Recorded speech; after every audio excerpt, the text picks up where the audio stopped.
Geometry Dash is a game known for its difficult levels, but it wasn't like that for the entirety of the game's history. Early hard levels from 2013 and 2014 had many dislikes because they were seen as, well, impossible or flat out stupid. A lot of the creators of these levels relied on secret ways to complete them. You see, in Geometry Dash, you have to complete a level in normal mode to verify that it is humanly possible. Some creators, in a way, bypass this completion by hiding an unintentional route in the level and hoping it got rated. After all, only the best could complete these levels. During this time, hacking wasn't something that dawned upon people, so when players saw a level like this, they knew something was up. But what if this was possible? Years later, odds were defied, and surely enough, some of these levels became one of the hardest in the game. But should they really be on this list?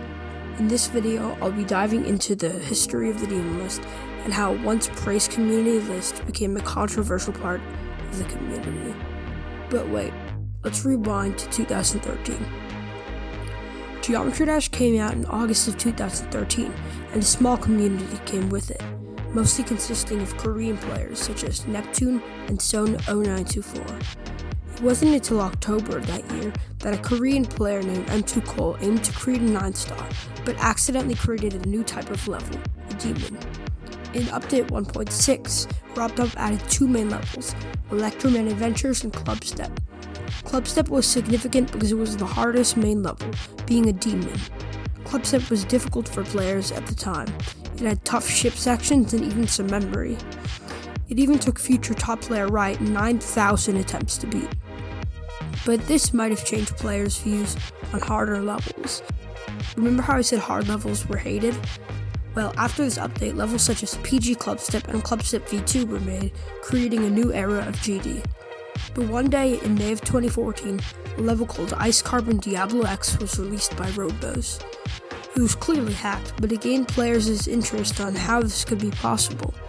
Around 1 year later, an upcoming player named Riot decided to try the level out, and he beat it.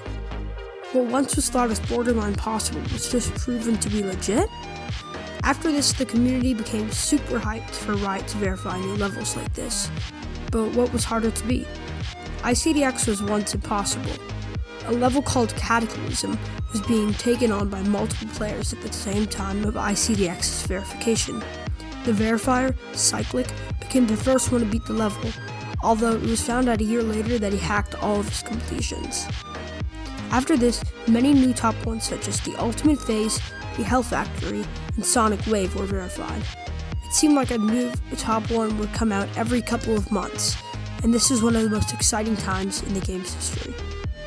During this update, a player named Lugai made a GD forum post for the Demon List, where records would be tracked on the players' progress or completions on top levels.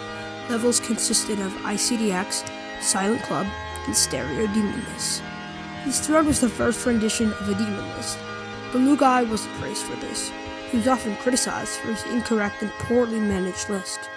Along with his inactivity, this wasn't very good, but other players had attempted to make their own Demon List, but it inevitably failed and did not become extremely popular. After the release of Bloodbath, a year and 3 days later, it was dethroned by Sakupin Hell, verified by Trusta. Fast forward to 2017, when the first official website for the Demon List was published.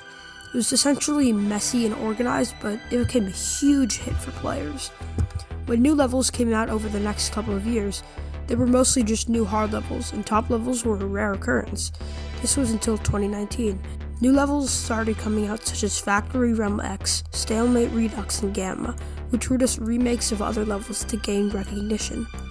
It seemed as if anyone could recruit creators or make a generic low level and get recognition for it if it was a top 20. Players were also striving for something called Demon List Points. This was a leaderboard on the website that showed how many Demon List points you had, which was based on the amount of levels you beat and how hard they were. So for example, you would get more points for beating Nutra than Shardscapes, which are both great levels and you should check them out. Riot also revealed this flaw. This is a clip of him talking about it from his interview on the Dasher podcast. The problem we have now, and the reason that we haven't seen a level push the limits for years, is because people just the way the game is now, like I said, it takes itself so seriously. People should not be playing this game and beating hard levels to have a leaderboard position. This brings us to today, where we have Avernus as the top one. Holy crap, this level sucks. It aims only to be hard with its fixed hitboxes and is genuinely a pain to play. Like, nobody likes it. On the bright side, there are levels such as Sunset Sandstorm by Crone44 and Limbo by Mindcap and more, which are a work of art and are great levels. But when you have random basic levels on the list, it kind of ruins it. With players fighting to get list points or popularity, it seems like we're at a terrible state in this game, where people have to beat a random extreme demon for more list points, and if RobTop locks the game to 240Hz, everyone gets super mad over 120 FPS difference, because hard levels are such an important part of this community. I guess we just have to chill out. Just kidding. If we just appreciate the game for what it is, we can make this game a better place. Try creating, try playing easy levels. Do whatever your heart desires, because beating new hardest levels isn't the only thing you should do with this game. Have fun. That's about it. See ya.